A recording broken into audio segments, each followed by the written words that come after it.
Good morning, Facebook. Hi, friends here. Check out this scenery. You can see it there on Instagram. Tangi here, leadership and mindset specialist for real estate and property professionals that want to really achieve their results in the least amount of time.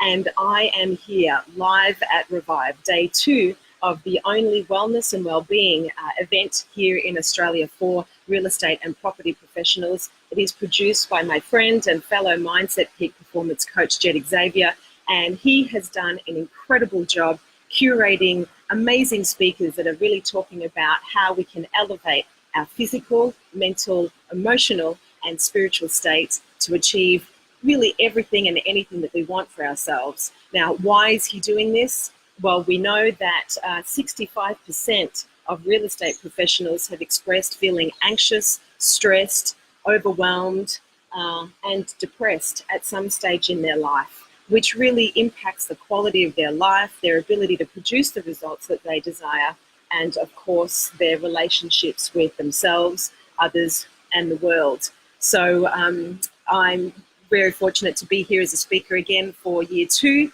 And today I wanted to dedicate some of the lessons that I learnt as a participant yesterday. So what I want to share is the first speaker apart from Jet, Dr. Sarah McKay, who is a neuroscientist and TEDx speaker.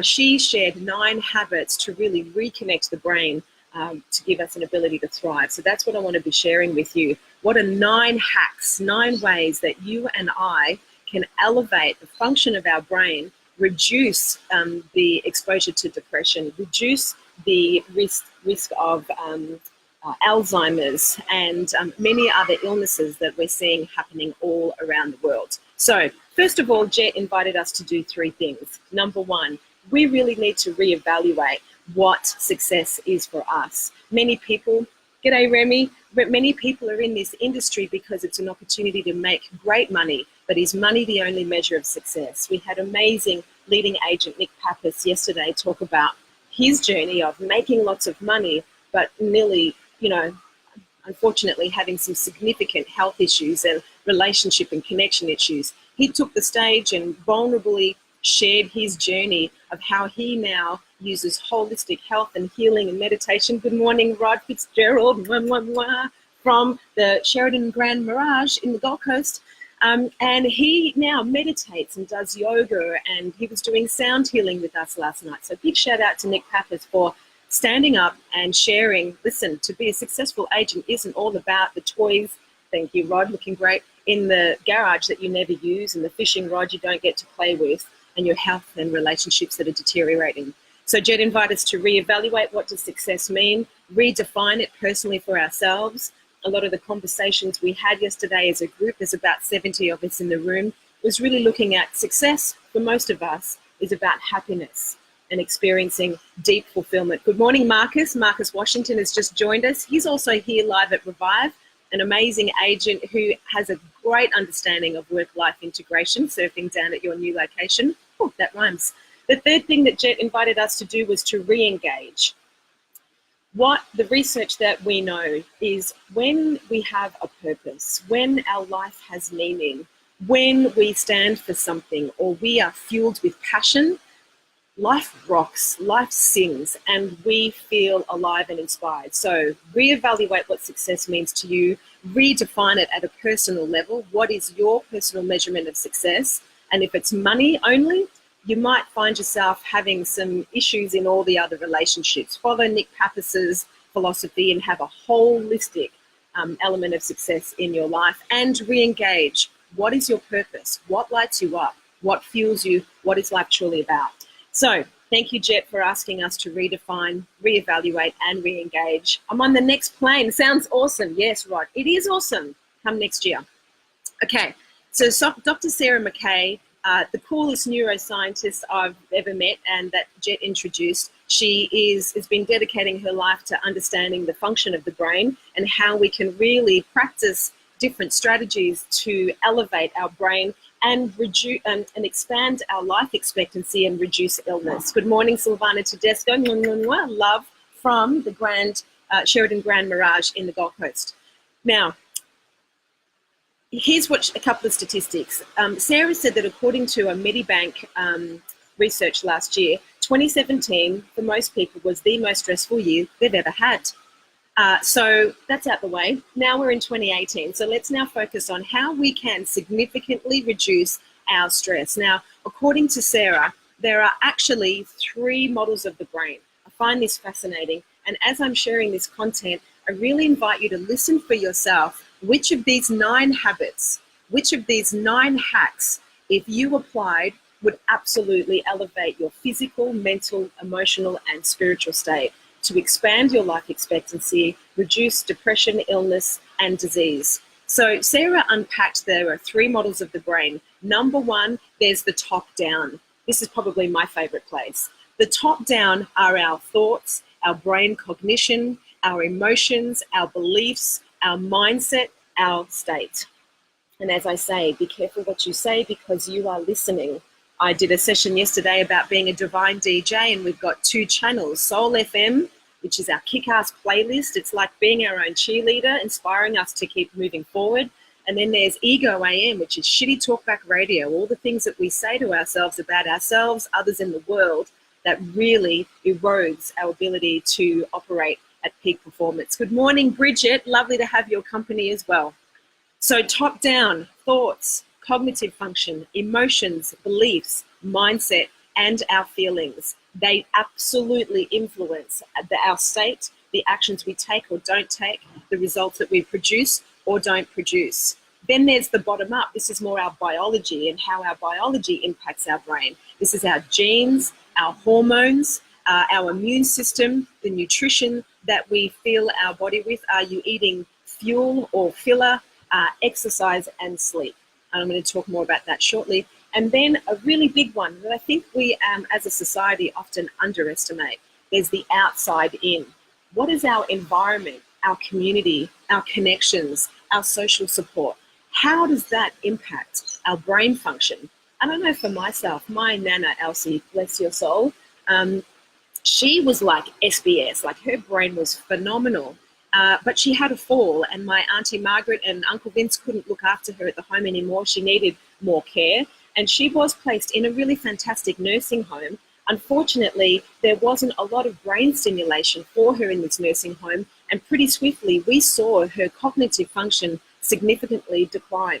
So keeping our mind active and constantly learning is one of the habits and hacks that we can do to make sure that we experience a greater longevity of life and reduce illness and disease. I'm going to come to that. So Dr. Sarah McKay, thank you for your 9 habits. Good morning, Katrina. I look forward to seeing you here very shortly. So here are the 9 habits to elevate our brain function and increase our longevity of life, as I've said a couple of times, and reduce disease. Number 1, and I invite you to write these down, or I invite you to at least listen for which one could you apply to significantly expand the quality of your life. Number 1, Sarah said, sleep. Sleep apparently is the bedrock of brain health.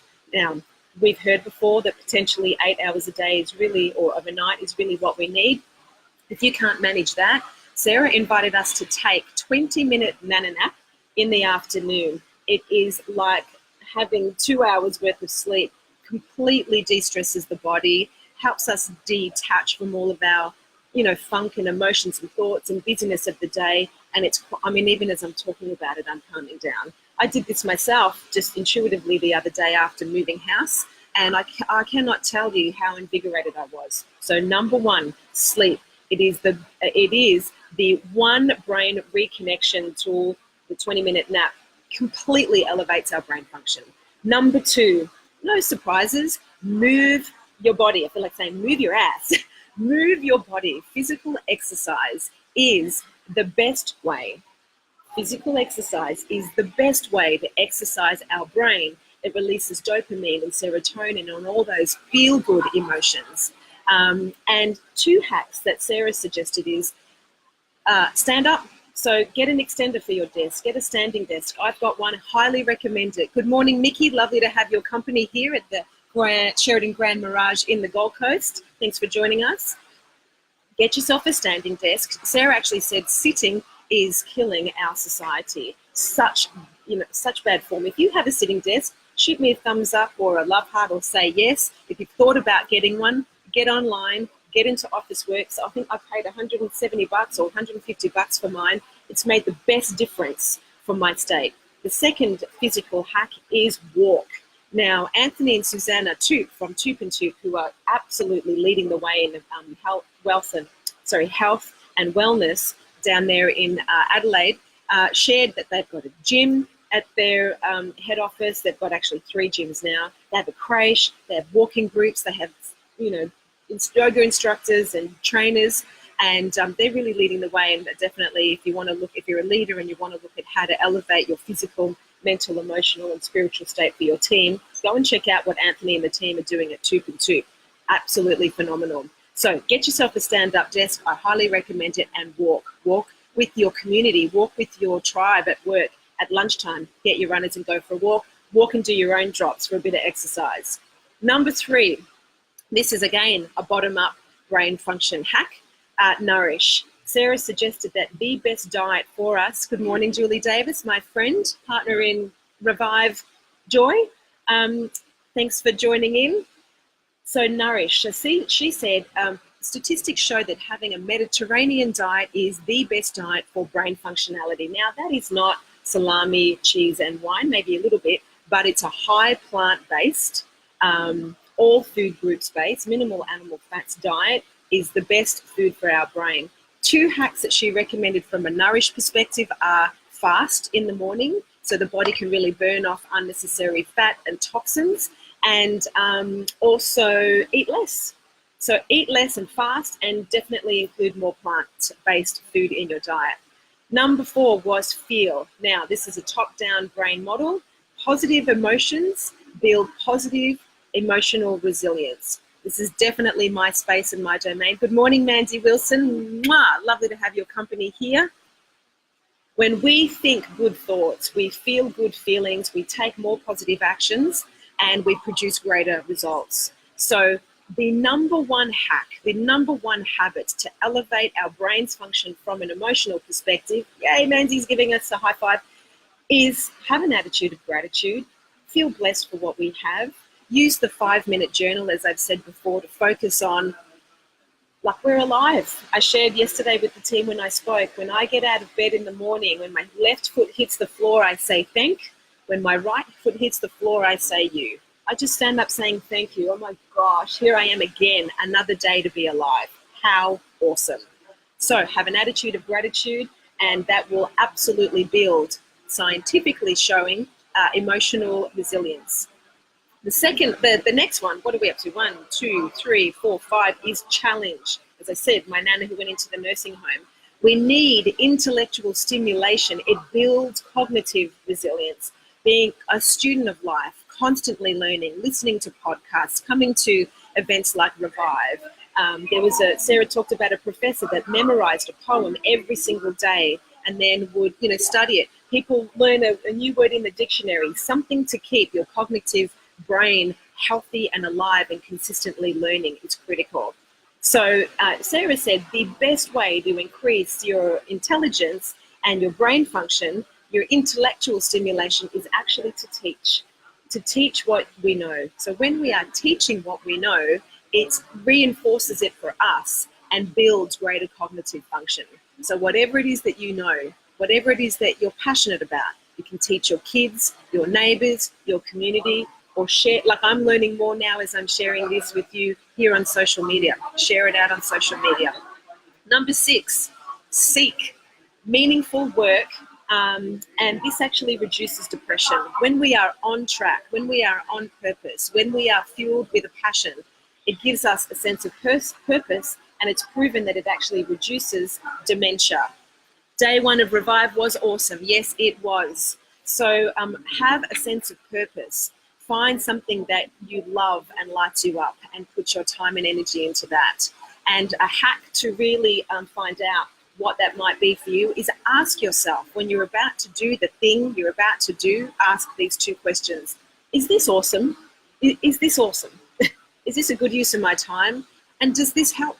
Does this help anyone at all? A nice hack there. Then number 7 was to nurture.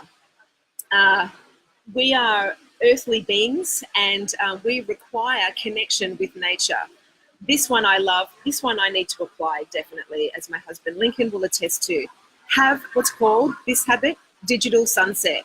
Have a time, a specific time at night where you detach from your devices. Turn them off. Don't be going into bed, swiping up or down or left or right, depending on which app you're on. Just 8 o'clock, devices off, have a nice bath or a shower, read a book, listen to a podcast, make love, whatever it is you want to do. Relax. Digital sunset.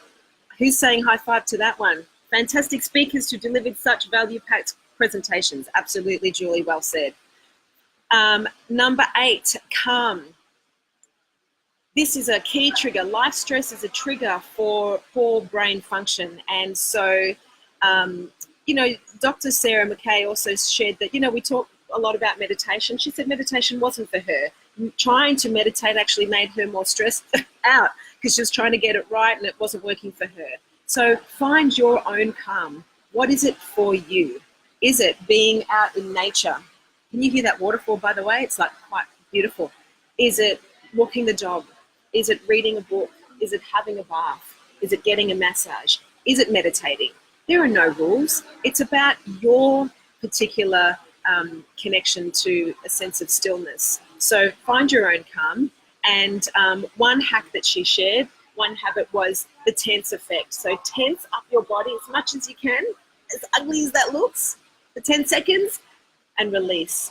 And it completely relaxes our sympathetic nervous system. Oh, yeah, I actually just felt that then, in all honesty. I could feel the blood rushing to the extremities of my body. And that effect from just doing that, I feel the muscles on my bones just letting go a little more. So tense to relax is the 8th hack. And then finally, this one I completely and wholeheartedly agree with, connect. The impact of social disconnection is comparable with the impacts of smoking. Let me say that again. Sarah said that the health risks and impacts of actually smoking cigarettes, it's the same if we're not connected.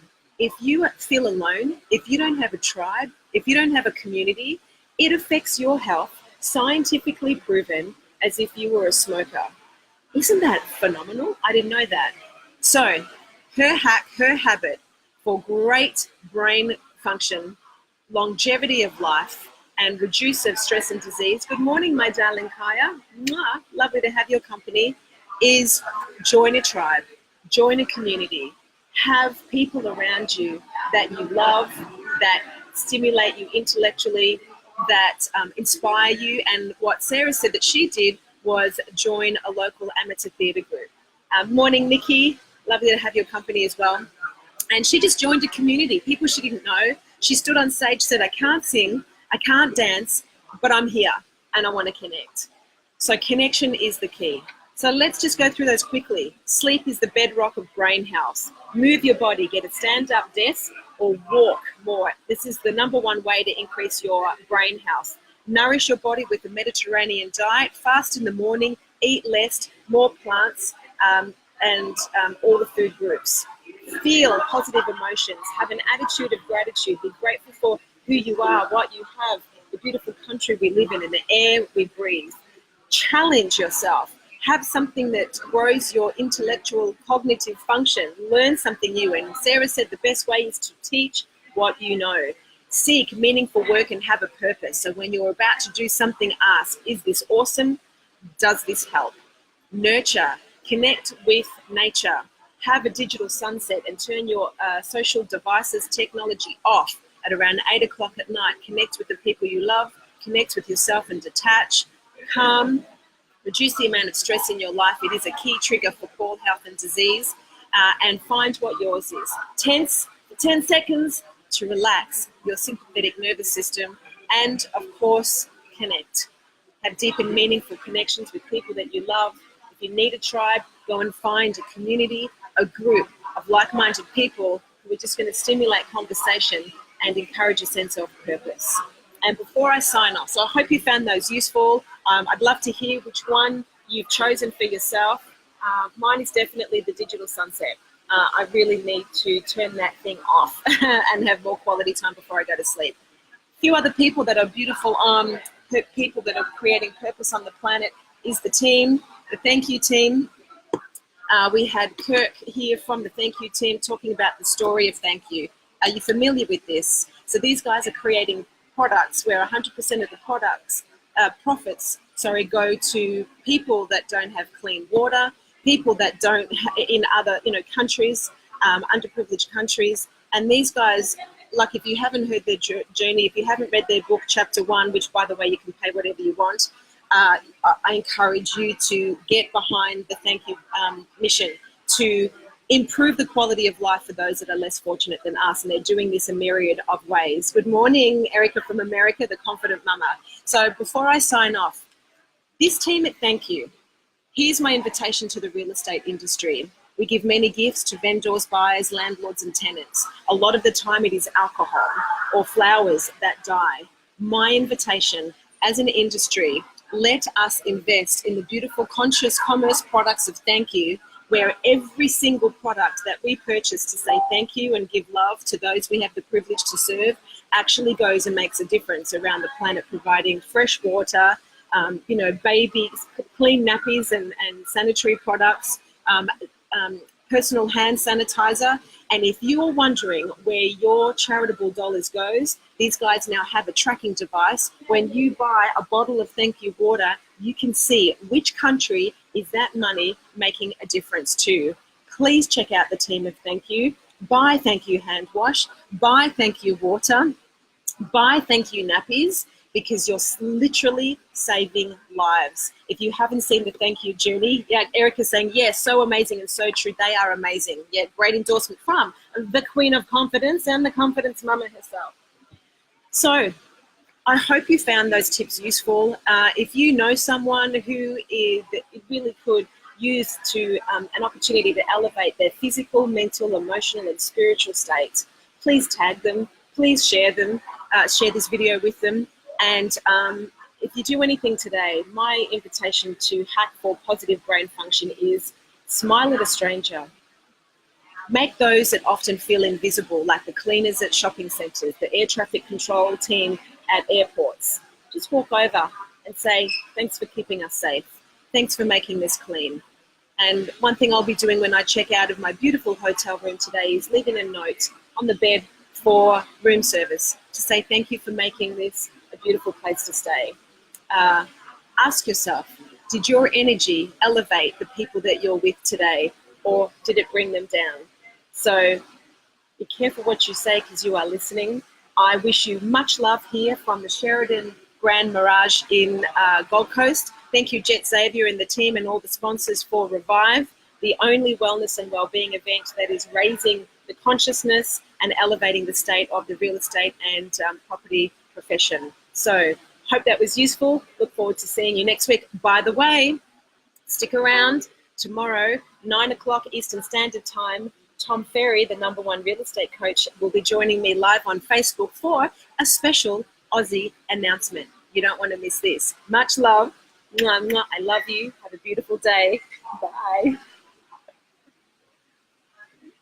I'm having people pull faces at me. Bye, guys.